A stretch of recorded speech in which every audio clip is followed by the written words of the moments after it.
L'Office Benelux de la propriété intellectuelle, c'est l'instance officielle pour la protection des marques et des modèles dans le Benelux. Il y a donc une loi commune qui s'appelle la Convention Benelux en matière de propriété intellectuelle, qui gère les conditions dans lesquelles le dépôt des marques et le dépôt des modèles peut s'effectuer.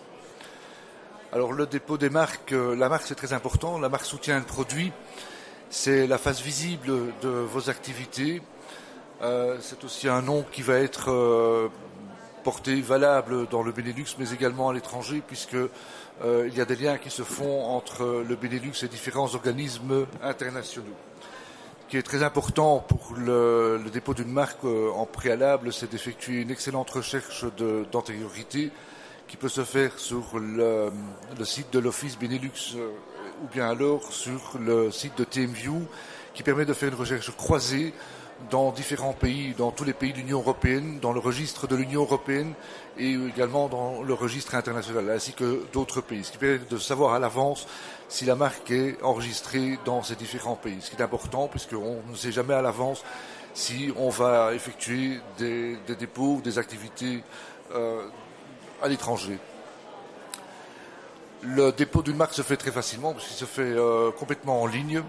Et donc à la minute, le dossier peut être pris en charge par un examinateur à l'office chez nous.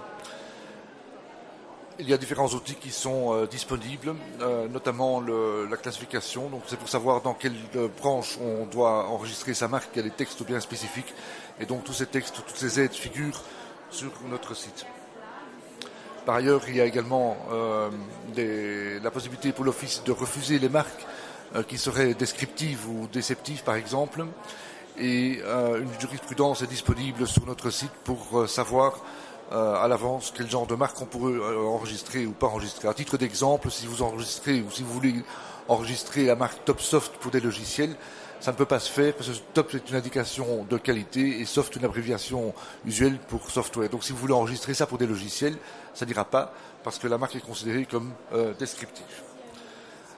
Ce qui se passe aussi, c'est au niveau de l'opposition, un titulaire d'une marque antérieure peut s'opposer au dépôt d'une marque postérieure dans un certain délai, mais ça permet de régler un conflit administrativement sans devoir passer par les tribunaux, ce qui généralement est long et assez coûteux. Une autre facette de notre activité, c'est la protection des dessins et modèles. Donc le dessin, c'est la forme de l'objet, le modèle, c'est la forme de l'objet, le dessin, c'est le motif décoratif bidimensionnel qu'on va trouver sur un objet, sur un revêtement sol, sur les vêtements par exemple, et donc tout ça se protège également. Également pour les modèles et dessins, il y a possibilité d'effectuer une recherche dans différents registres, soit dans le registre Benelux, soit dans le registre comment dire, qui est le corollaire de TeamView pour les modèles.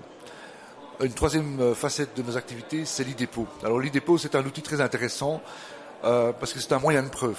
Ce n'est pas un droit de propriété intellectuelle en tant que tel, mais c'est un moyen de prouver l'existence d'une création à un moment déterminé. Il faut savoir que quand on a une création, la base du droit, c'est le droit d'auteur. Ça peut être un logiciel, ça peut être un design, etc. Le premier droit avant qu'on passe à l'enregistrement, c'est un droit d'auteur. Et avec l'e-dépôt, on peut formaliser les 3 points essentiels, c'est-à-dire le contenu, la paternité et la date. Donc l'e-dépôt s'enregistre ou se consigne chez nous tout à fait en ligne, où on peut joindre des annexes, et c'est un outil qui peut être éventuellement utilisé pour effectuer une revendication en possession antérieure vis-à-vis de quelqu'un qui a de mauvaise foi copié l'idée parce que c'est un ancien collaborateur qui est parti avec un dossier, etc.